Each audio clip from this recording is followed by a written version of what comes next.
ये कहानी है उत्तर प्रदेश के बरेली डिस्ट्रिक्ट के एक गांव की। ऐसा माना जाता है कि यह गांव पिछले 50 सालों से एक डर के साए में जीने को मजबूर है, क्योंकि इस गांव में दिन ढलने के बाद ना तो किसी को अंदर आने दिया जाता है और ना ही किसी को गांव से बाहर जाने दिया जाता है। ऐसा करने के पीछे का कारण है यहाँ मौजूद एक नर पिशाच। पिशाच यानी एक ऐसी योनि जिसे अपने बुरे कर्मों के कारण मरने उपरांत भी मोक्ष ना प्राप्त हुआ हो। ऐसे पिशाच यहाँ वहाँ भटकने के बजाय किसी एक निश्चित जगह पर अपना बसेरा बना लेते हैं और हमेशा के लिए उस जगह पर वास करने लगते हैं। ये गांव दिन के उजाले में तो एक हंसता खेलता जीवित गांव मालूम पड़ता है, लेकिन जैसे ही यहाँ अंधेरा गहराना शुरू होता है तो ये गांव किसी शमशान की तरह सुनसान बियाबान में तब्दील हो जाता है, क्योंकि पिछले 50 सालों से यह गांव एक ऐसे पिशाच का प्रकोप झेल रहा है जो जिस भी व्यक्ति को रात में गांव से बाहर घूमता पाता है उसे मौत की नींद सुला देता है। ये सारा सिलसिला शुरू हुआ सन 1970 के समय में, जब भारत के सभी अन्य गांवों की तरह इस गांव में भी पंचायत राज चला करता था।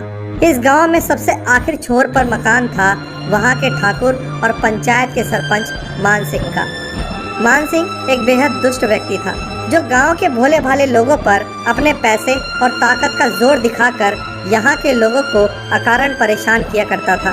किसी की जमीन को हथिया लेना, किसी की बीवी बच्चों को जबरन अपने घर पर काम करवाना और आवाज़ उठाने वाले को बेमौत मार देना। मान सिंह के लिए ये सब हंसी मजाक का खेल बन चुका था, जिसकी वजह से गांव का हर एक इंसान मान सिंह की हरकतों से आजिज हो चुका था। लेकिन उसके रसूख के चलते कोई उसके सामने आवाज़ उठाने की हिम्मत तक नहीं कर पाता था। तभी मान सिंह ने पंचायत में ये फैसला लिया कि गांव को अन्य गांव से जोड़ने के लिए जो सड़क बनाई जाएगी वो गांव के बीचों बीच से गुजारी जाएगी। लेकिन इसमें दिक्कत ये थी कि यदि ऐसा किया जाता तो गरीब गांव वालों के घरों को तोड़ना पड़ता और उसके बदले ना तो उन्हें मान सिंह दूसरा घर देने वाला था और ना ही कोई ज़मीन का टुकड़ा जहां लोगों को प्रवास कराया जा सके। गांव वालों ने मान सिंह के इस फैसले पर अपनी आपत्ति जाहिर की, लेकिन मान सिंह ने गांव के लोगों की आवाज़ उठाने को अपने आदेश का उल्लंघन मान लिया और उस रात मान सिंह और उसके अन्य परिवार वालों ने गांव में मौत का वो तांडव मचाया जैसा कि इस गांव ने पहले कभी नहीं देखा था। मान सिंह के सामने उस रात जो भी आया उसे मौत की नींद सोना पड़ा। मान सिंह के इस कृत्य में गांव के लगभग 9 लोगों को अपनी जान से हाथ धोना पड़ा। लेकिन मान सिंह के गुंडे जाते जाते गांव से कई औरतों और लड़कियों को अपने साथ उठा के ले गए थे। उसी रात गांव वालों ने यह फैसला किया कि वो मान सिंह का दुराचार अब और बर्दाश्त नहीं करेंगे और उन्होंने ये फैसला किया कि गांव की बहू बेटियों को आज की ही रात मान सिंह के चुंगल से छुड़ाया जाएगा। इसी लक्ष्य के साथ सभी गांव वालों ने इकट्ठा होकर मान सिंह के घर पर धावा बोल दिया और एक एक कर घर में मौजूद सभी लोगों को पीट पीट कर मार डाला। अंततः बारी आई मान सिंह की। मान सिंह अपनी जान बचाने के लिए गांव से भागा, लेकिन गांव के बाहर मौजूद पीपल के पेड़ के पास उसे गांव वालों ने पकड़ लिया और उसी पीपल के पेड़ में बांधकर उसे तब तक मारा जब तक उसके शरीर से आखिरी सांस न निकल गई। गांव के लोगों को लगा कि अब मान सिंह नाम की वो मुसीबत हमेशा के लिए टल गई है, लेकिन उन्हें क्या पता था कि मान सिंह मरने के बाद भी इस गांव और गांव वालों का पीछा नहीं छोड़ने वाला था और इस गांव के लोगों की परेशानी अब और भी ज़्यादा बढ़ने वाली थी। इस घटना के लगभग 1 महीने बाद गांव में रहने वाला रमेश शहर से कुछ सामान लेकर वापस लौट रहा था। तभी उसकी साइकिल की चेन उतर गई और साइकिल ठीक उसी पीपल के पेड़ के सामने जाकर रुक गई जहां मान सिंह को मौत के घाट उतार दिया गया था। वहां पेड़ के पास उसे गांव का ही एक शख्स बुधिया मिला। उसे देख बुधिया ने रमेश से रात को वहां रुकने का कारण पूछा तो रमेश ने बताया कि उसकी साइकिल खराब हो गई है। बुधिया हाथ में चने लिए हुए था और उन्हें खा रहा था और खाते खाते बुधिया ने चनों से भारी हथेली रमेश की तरफ बढ़ाई।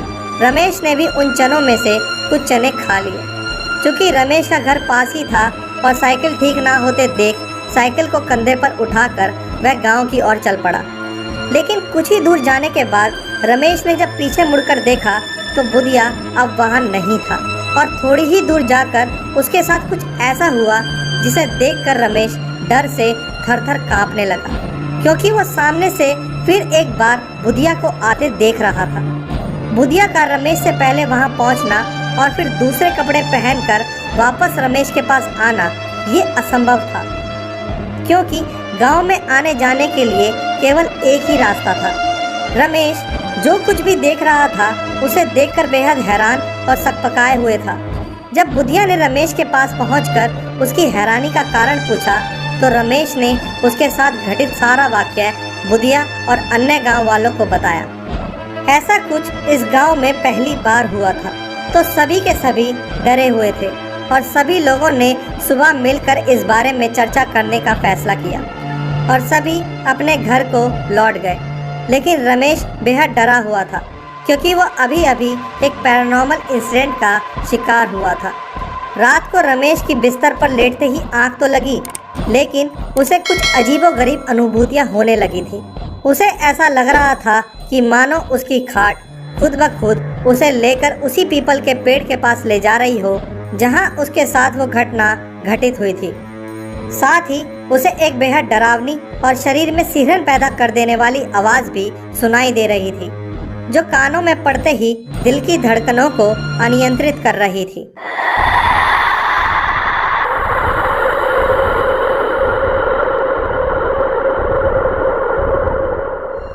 लेकिन ये रमेश सपने और वास्तविकता में फर्क नहीं कर पा रहा था और अचानक रमेश ने अपने होश संभाले तो पाया कि वो उसी पेड़ के नीचे सो रहा था जहां मानसिंह को मारा गया था, जहां उसके साथ वो घटना घटित हुई थी। यह देख रमेश की हैरानी का ठिकाना ना रहा। तभी रमेश को एक आवाज सुनाई दी, चले कैसे थे रमेश? वो डरावनी आवाज और वो हंसी रमेश के कानों में कौंध रही थी। तभी उसे वहां मानसिंह का भूत दिखाई दिया, जिसे देख रमेश जोर जोर से चिल्लाने लगा। वो अपनी खाट से उठकर वहां से भाग जाना चाहता था, लेकिन मानो उसका शरीर उसके काबू से बाहर हो गया हो। रमेश बार बार जोर जोर से मदद के लिए बार बार मानसिंह मानसिंह चिल्ला रहा था। जब गांव के पहले व्यक्ति ने ये आवाज सुनी तो वह डर के मारे वहां अकेले जाने के बजाय गांव के कुछ अन्य लोगों को उठाने गया। लेकिन जब गांव के कुछ लोग बड़ी हिम्मत जुटाकर उस पेड़ के पास पहुंचे, तब तक रमेश उसकी खाट पर ही मृत अवस्था में पड़ा हुआ था। इस घटना के बाद गांव वालों को ये समझ आ चुका था कि गांव को मानसिंह के भूत का प्रकोप घेर चुका है और एक के बाद एक उस गांव के कई लोगों को उस सड़क पर सूर्यास्त के बाद कई भूतहा घटनाओं का सामना करना पड़ा। मानसिंह का भूत अक्सर गांव के मर्दों को ही अपना शिकार बनाता रहा। गांव वालों ने इस समस्या से निजात पाने के लिए साधु सूखा, पूजा पाठ जैसे हर समाधान को करने की कोशिश की, लेकिन मानसिंह जो अब एक विकराल पिशाच बन चुका था, उसे इन सब तरीकों से कभी बांधा नहीं जा सका और अंततः गांव के लोगों ने यह फैसला किया कि सूर्यास्त के बाद कोई भी गांव से बाहर नहीं जाएगा। दोस्तों, अगर आपको हमारी ये ओरिजिनल वीडियो अच्छी लगी हो तो इस वीडियो को लाइक ज़रूर करें और हमारे चैनल पर ऐसी ही ज़बरदस्त वीडियो देखते रहने के लिए चैनल को सब्सक्राइब करना ना भूलें।